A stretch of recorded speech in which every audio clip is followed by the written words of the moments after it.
Attention, il faut toujours noter que les propos et points de vue exprimés par les invités ne nous représentent pas nécessairement. Merci.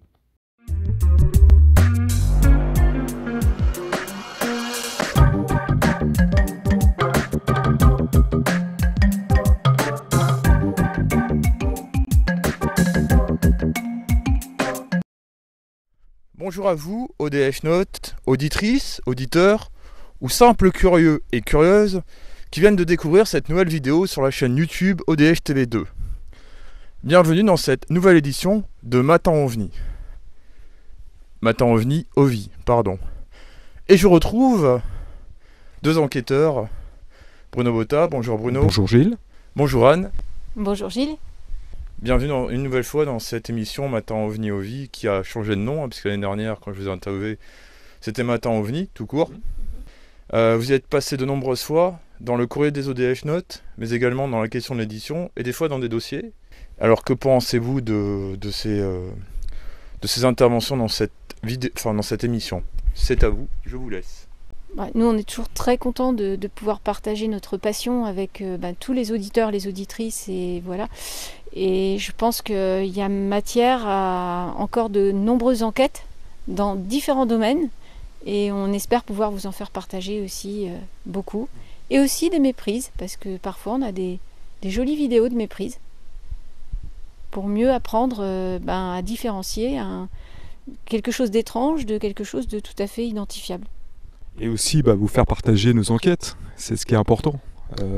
Dans la bonne humeur. Dans la bonne humeur. Comme pour la conférence du symposium. Ah oui, tout à fait.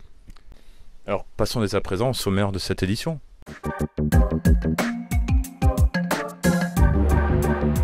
Au sommaire de cette édition. Dans le courrier des ODH Notes, c'est Patrice Galacteros, président de l'association OVNI Paris et membre du SSO, Éric Zurcher, spécialiste des rencontres rapprochées du troisième type, et Bruno Botta et Anne Duguy, groupe d'ufologues indépendants, qui y répondent. Vous retrouverez Rémi Fauchereau, ufologue, président de l'AEPA, Association d'études des phénomènes aériens, membre du SSO, du CEOF et reporter ODH TV du département de l'Yonne, dans la rubrique Brouillage.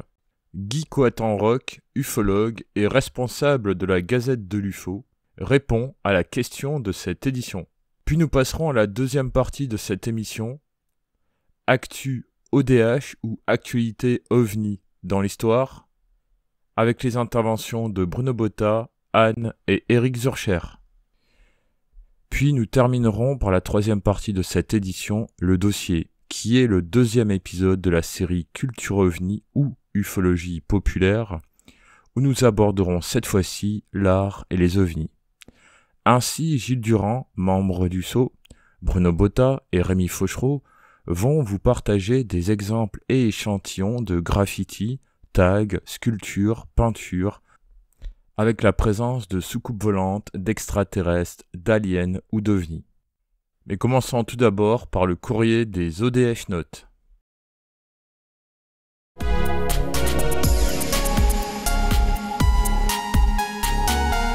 Une question de Bernard Ladevie, que nous saluons parce que c'est un ODH Note qui est vraiment très sympathique. Oui, bonjour. Très bien. Vraiment. Salut.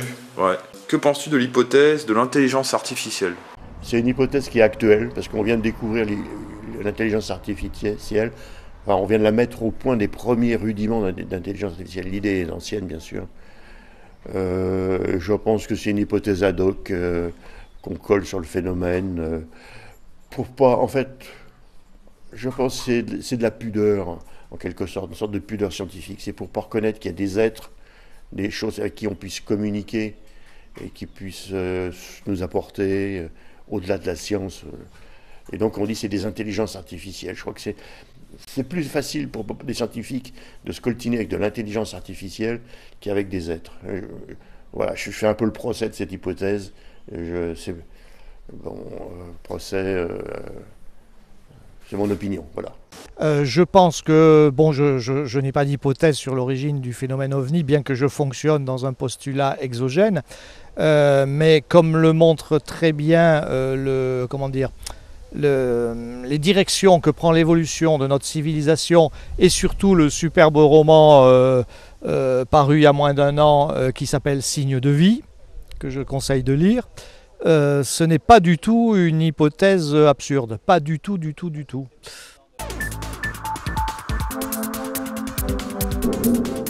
Qu'est-ce que la neutralité en enquête? La neutralité, déjà, il faut être le plus neutre possible.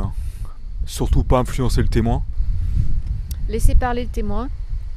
Après, quand on pose les questions, ne pas poser des questions qui induisent des réponses. Et vraiment écouter, essayer juste de faire préciser. Peut-être pour que le témoignage soit plus riche et parce que le témoin n'a pas toujours en tête la façon de témoigner. Voilà, donc peut-être lui poser les questions pour préciser, mais ne pas induire. Oui. Surtout jamais influencer, hein. Ça c'est très important.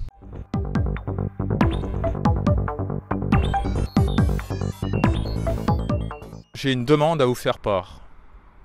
Si vous avez des tags ou des graffitis avec des extraterrestres, des aliens, des soucoupes volantes ou ovnis dans votre secteur ou région, n'hésitez pas à les prendre en photo, à nous les envoyer à l'adresse suivante.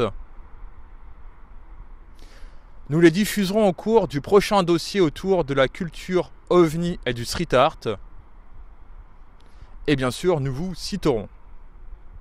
Merci à vous.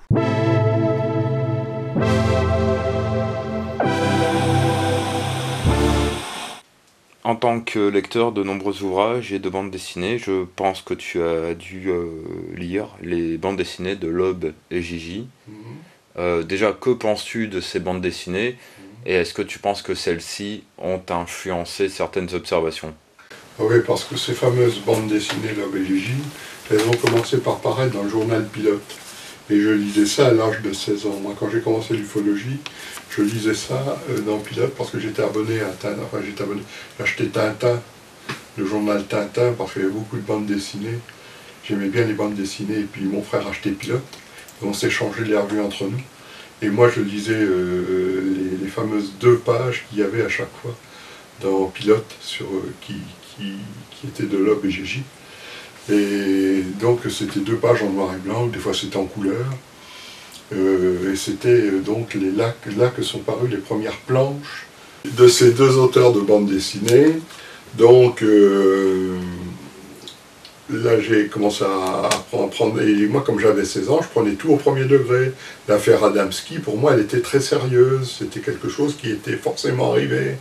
Hein, je prenais tout au premier degré. Et ça me faisait rêver. Alors là, vraiment, la bande dessinée, comme j'étais très porté sur la bande dessinée, ça me faisait rêver beaucoup plus que de lire un livre comme Du Nouveau sur les soucoupes volantes ou Soucoupes volantes, affaires sérieuses. J'aimais bien lire ces livres-là. Mais là, ça me faisait encore plus rêver parce qu'il y avait les dessins des soucoupes, il y avait les dessins des humanoïdes, tout ça. Et puis c'était des gens comme nous, finalement. Il les représentait des gens comme nous, les grands blonds d'Adamski, tout ça. Il dit, mais c'est merveilleux, c'est des gens... Et puis il parlait notre langue, finalement, à la limite où il parlait l'anglais, on pouvait se comprendre, c'était encore bien, c'était fantastique. Mais c'est sûr que ça m'a beaucoup influencé quand j'ai commencé à m'intéresser au phénomène ovni. Et puis par la suite j'ai laissé tomber, donc le journal Pilote, je suis sorti un peu de la bande dessinée quand j'ai grandi un peu, et quand j'ai fait des études en faculté, il n'était plus question que je lise de bande dessinée ou de choses comme ça, même au niveau du bac, j'en lisais déjà plus. Et puis j'ai donc laissé tomber tout ça. Et puis j'ai redécouvert Loeb et Gigi en compilation, enfin, où toutes les bandes dessinées étaient réunies, hein, les 3 bandes dessinées de Loeb et Gigi qui étaient réunies en une seule. Donc j'ai racheté ces bandes dessinées, parce que le journal Pilote à l'époque, je ne les ai pas gardées, je les ai foutues à la poubelle. Et puis donc j'ai acheté ces bandes dessinées, j'en ai acheté aussi sur les vides-greniers, auprès de gens qui avaient ça, d'ufologues qui voulaient s'en débarrasser, qui avaient ça dans leur bibliothèque, donc je les ai individuellement, ces 3 bandes dessinées, et puis je les ai sous forme de compilation. Voilà, mais je les garde jalousement parce que je sais qu'elles ont beaucoup de valeur. Oui, c'est sûr que ça a influencé beaucoup de personnes, puisque je vous dis, je les retrouvais dans beaucoup de... Par exemple, quand on les retrouve sur les vides-greniers ou dans les bibliothèques d'autres ufologues, c'est forcé que ça les a intéressés et que ça les a influencés, bien sûr.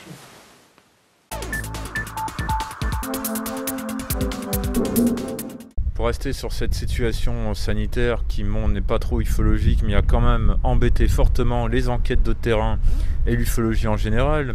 Bon, ça a permis de développer l'ufologie d'Internet, ça c'est sûr, parce que tout le monde se retrouvait par Zoom, mais il n'y avait plus de terrain, quoi. Et c'est pour ça que ce symposium, mine de rien, permet aux gens de se revoir physiquement. Voilà, qu'est-ce que t'en penses? Oui. Oui, c'est vrai, ça. Il y a des gens, enfin, j'ai pu me déplacer aujourd'hui, des gens que j'ai connus, virtuellement parlant, comme Zurker, comme Michael aussi, je les ai vus aujourd'hui. Mais parce que j'ai eu la chance de pouvoir venir, mais il y en a d'autres qui ont Internet avec un PC, ils ont pu les voir de chez eux. Voilà. Et si toutefois ils n'ont pas pu participer aux discussions, ils ont entendu les questions des autres. Moi je trouve que ça a un avantage aussi, Internet. C'est pas toujours bien comme technique. Et à ce moment-là, moi j'aurais un gros reproche à faire parce que ça a été mon métier depuis 1953. Mais je trouve que c'est bien, c'est un moyen d'information, c'est pas un jouet.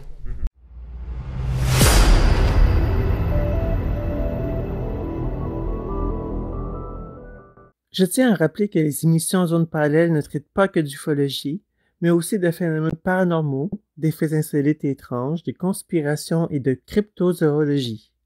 C'est une émission québécoise qui est diffusée les samedis, de midi à 14h, soit en heure française de 18h à 20h.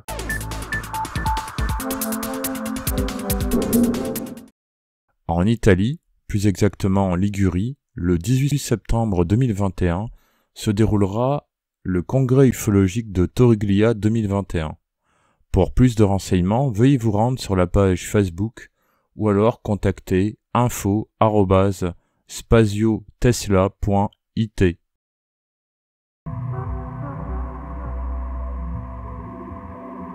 Cette émission est dédiée à Donald Cyr, ufologue québécois, qui est décédé fin août 2021. Il avait accordé une interview à notre reporter du Québec, Jean-François Primeau, au cours d'un événement ufologique le 30 novembre 2019. Cette entrevue sera disponible prochainement sur le compte ODH TV2. Nous adressons nos condoléances à ses proches.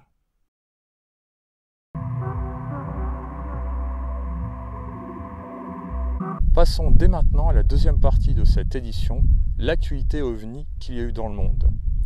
Je tiens tout de même à préciser, tout comme dans les éditions du JT OVNI en France, que ce sont des cas qui ne sont pas forcément récents, mais qui ont été reçus dernièrement par les associations et enquêteurs en Europe ou au Québec.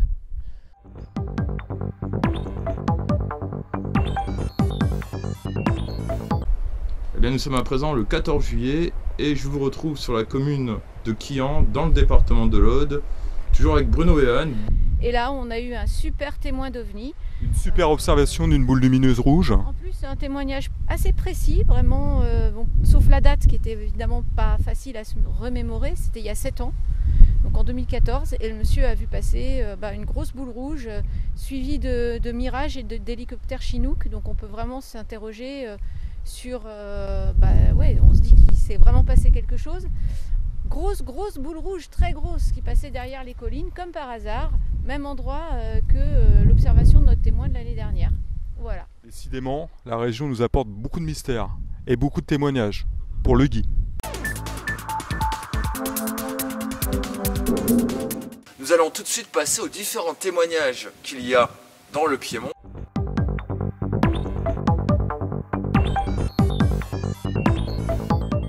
Monte Crestese, c'est dans le Piémont. Et on a la date exacte, pour une fois en général on a l'année approximative. Là on a la date exacte parce que les deux gamines qui étaient là et qui ont vu ça, leur mère était en train d'accoucher de leur sœur. Donc, garder les troupeaux évidemment, et donc là ils savent exactement. Alors là aussi, on a un objet ovoïde de couleur verte avec des phares devant très puissants, deux petits êtres côte à côte, comme dans une voiture. D'ailleurs les témoins ont parlé de petites voitures. Ça faisait du boucan, en général c'est silencieux, là ça faisait du boucan. Et à un moment, l'appareil a commencé à s'envoler, à partir dans un grand bruit. Et alors il y a une chose curieuse, aucune des deux filles ne se souvient de la fin. Alors j'ai beaucoup travaillé sur ce cas parce que c'était pas très loin de chez moi. Le Piémont n'est pas très loin de Nice et des Alpes-Maritimes. Et comme je ne connais pas trop mal l'aéronautique, j'ai essayé de voir si quelque chose pouvait ressembler à ça. Alors j'ai trouvé quelque chose, l'ancêtre des hélicoptères qui s'appelle le Colibri, le Flettner Colibri, qui a été mis au point par un ingénieur qui s'appelle Flettner. Les Allemands en avaient 17, je crois, dont 2 ou 3 étaient biplaces, mais biplaces comme sur une moto. L'observateur se trouvait derrière. Là, on est dans une voiture où ils sont tous les deux côte à côte, donc ça ne cadre pas vraiment. Voilà. Mais c'est quand même un cas, je trouve, à la marge. Voilà. On peut toujours, en tirant un peu par les cheveux, dire bah non, c'était un appareil allemand.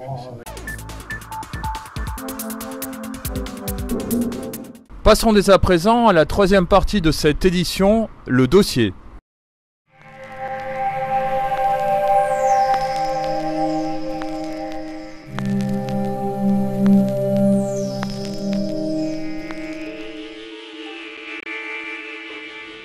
Continuons de nous intéresser à la culture ovniesque. Cette fois-ci, nous allons vous partager, par le biais d'interventions de Gilles Durand, membre du SO, Rémi Fauchereau de la EPA et Bruno Botta, également membre du SO, les ovnis dans le street art, autant dire les graffitis, mais également dans les peintures, dans les dessins et dans la sculpture. Bref, un nouvel aspect de la culture ovniesque ou de l'ufopop. C'est parti.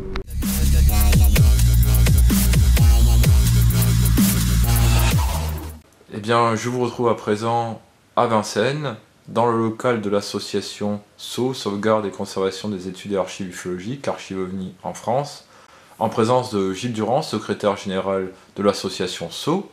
Bonsoir Gilles. Bonsoir Gilles. Alors, pour continuer la culture et les ovnis, tu vas nous parler à présent de quelque chose que tu adores, les graffitis. Voilà. Alors, y a-t-il eu des soucoupes en graffiti, ou même des aliens? Il y en a eu plein. Donc oui, comme je fais de l'urbex, en urbex, on a trouvé, donc dans le sud d'Essonne, dans un ancien manoir.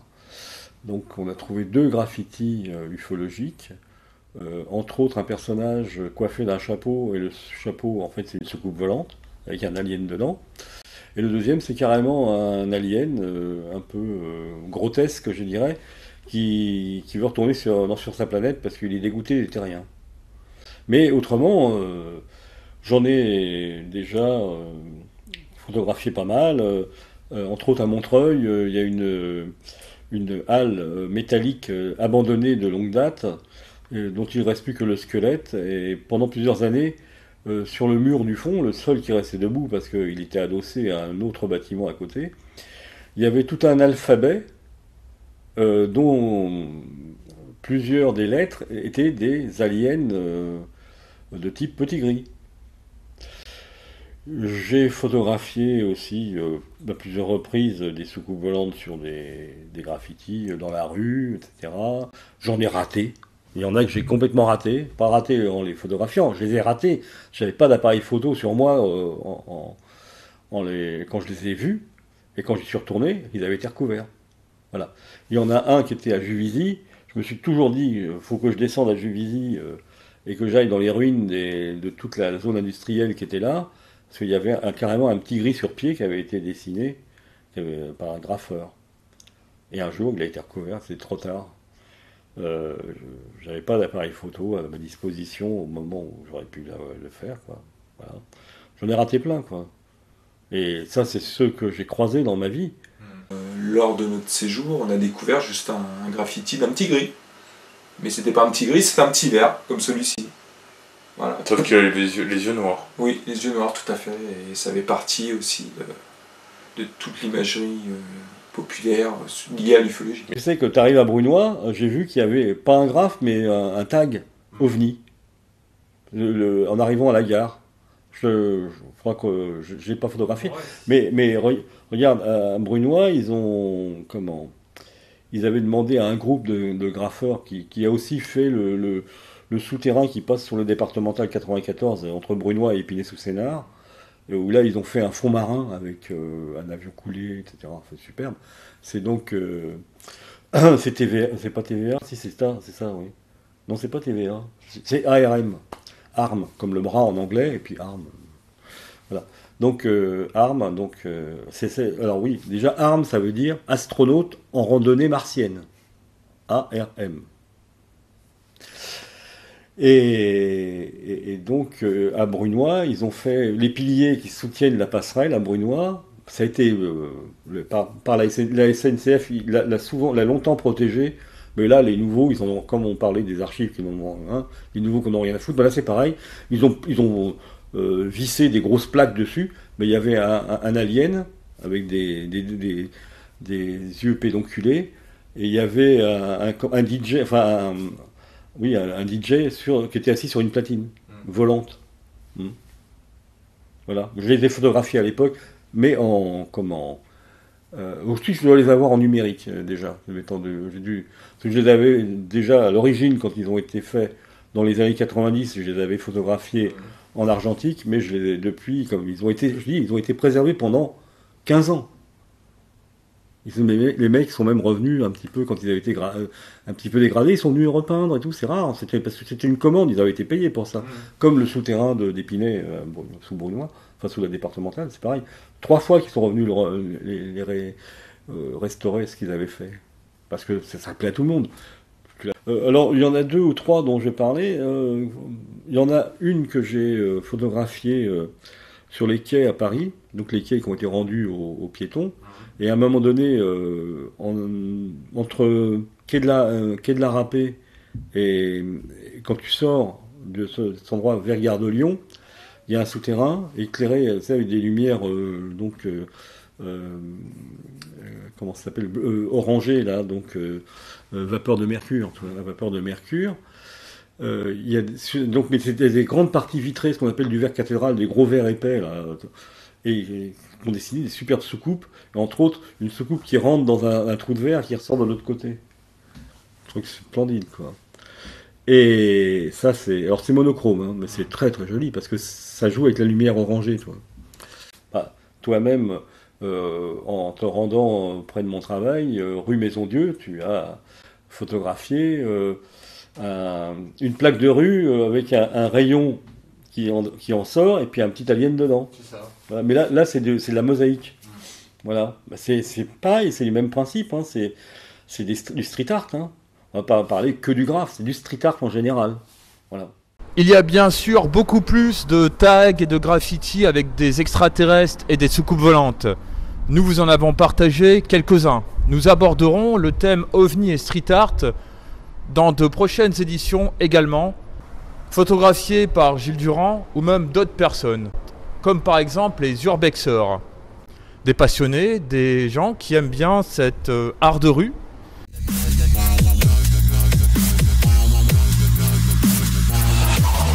Tu as été là parce que j'ai des photos de toi, un espèce de salon où il y avait des peintures avec des êtres bizarres. Peux-tu nous en parler ?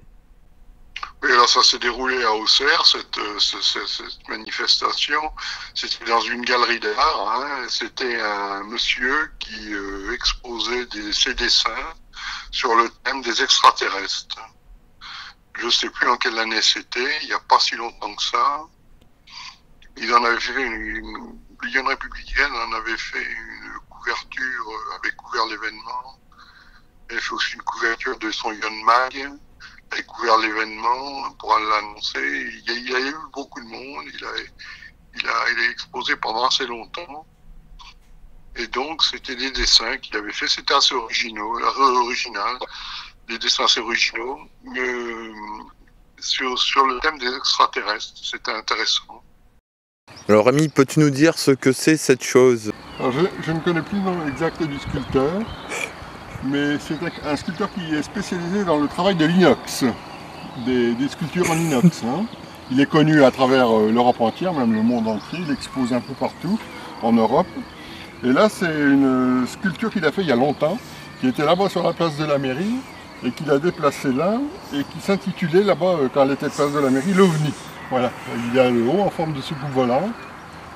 Et donc, Donc là, il n'y a plus d'inscription. Il n'y a plus de petit présentoir avec l'inscription, donc on ne peut plus savoir, ou à moins qu'elle se trouve de l'autre côté, je ne sais pas, mais ça m'étonnerait. Je ne comprends pas qu'il l'ait enlevé, parce que toutes ces sculptures sont dénommées, sont nommées plutôt. Voilà, c'est ça. Le haut en forme de soucoupe volante, et ça s'appelait le sculpteur habite un petit château dans les environs, là. Il a une petite forge, tout ça, il travaille. Et d'ailleurs, ce monsieur était venu à mon émission que j'avais fait au Saint-Patrick à Bleury, sur OVNI soit qui m'a dit pense.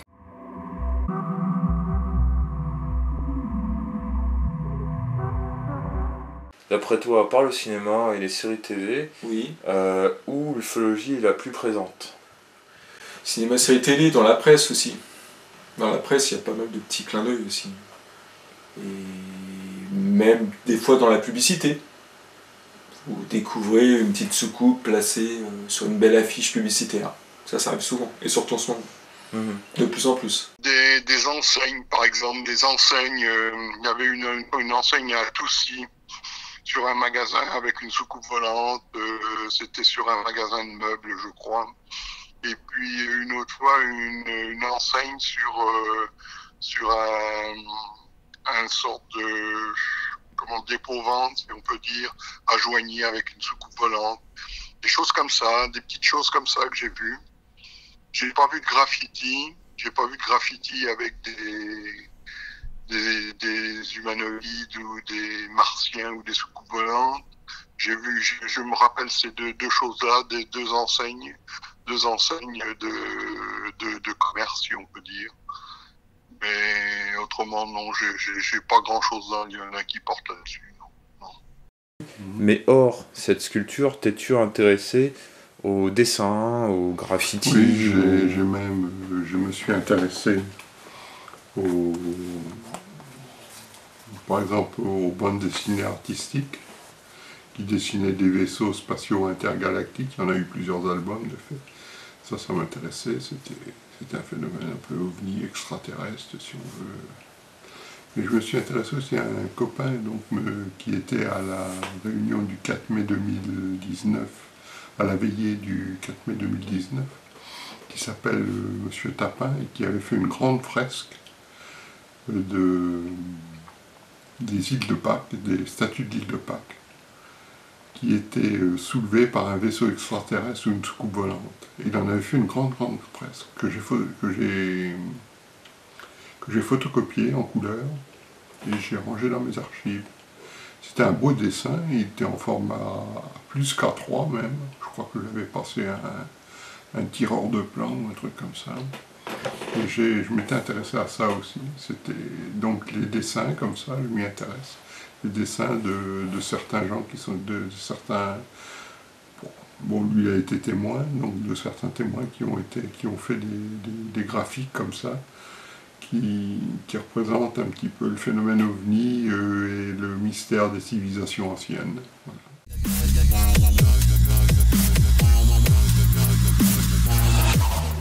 La culture ovniesque est très importante.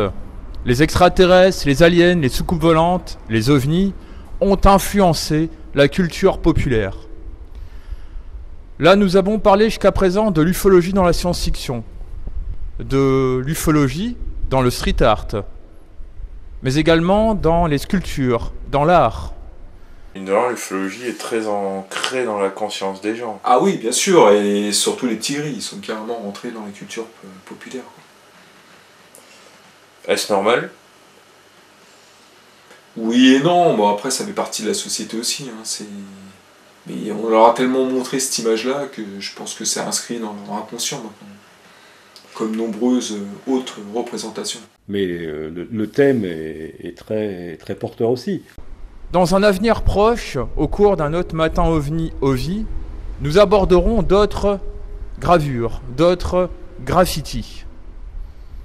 Nous aborderons également le merveilleux scientifique, l'ufologie dans l'art forain, mais également dans l'art carnavalesque, qui est ma spécialité. Étant passionné du carnaval depuis l'enfance, nous aborderons également l'ufologie dans la gastronomie, car il y a de nombreux ufologues passionnés qui se sont amusés un jour ou l'autre à faire des gâteaux en forme de soucoupe volante ou de petits gris, comme vous pouvez voir juste là. Même les musiques, et il y en a eu beaucoup, comme vous le savez, chers passionnés d'ufologie. Nous parlerons aussi des bonbons. Peut-être que certains d'entre vous ont déjà mangé les bonbons en forme de soucoupe volante qui s'appelaient UFO ou OVNI. Bref, l'UFO pop ou la culture ovniesque est très importante et c'est pour cela qu'ODH TV se doit de vous en parler, puisqu'après tout, l'ufologie, il y a les cas d'observation, il y a les enquêtes, il y a les contre-enquêtes, il y a les veillées, mais il y a aussi la culture. Et ODH TV va vous en parler assez longtemps.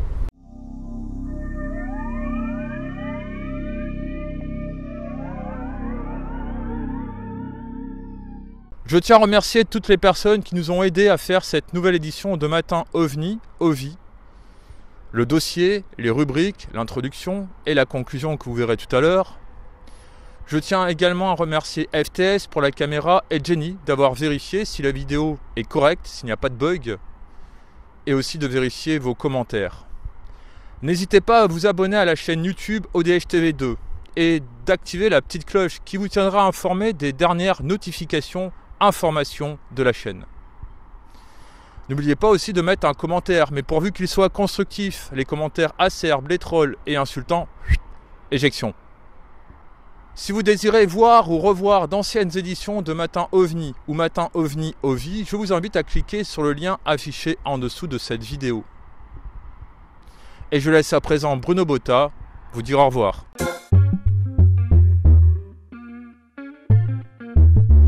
Donc là, nous arrivons à la fin de l'émission Matin OVNI. Rendez-vous pour la prochaine édition. Au revoir.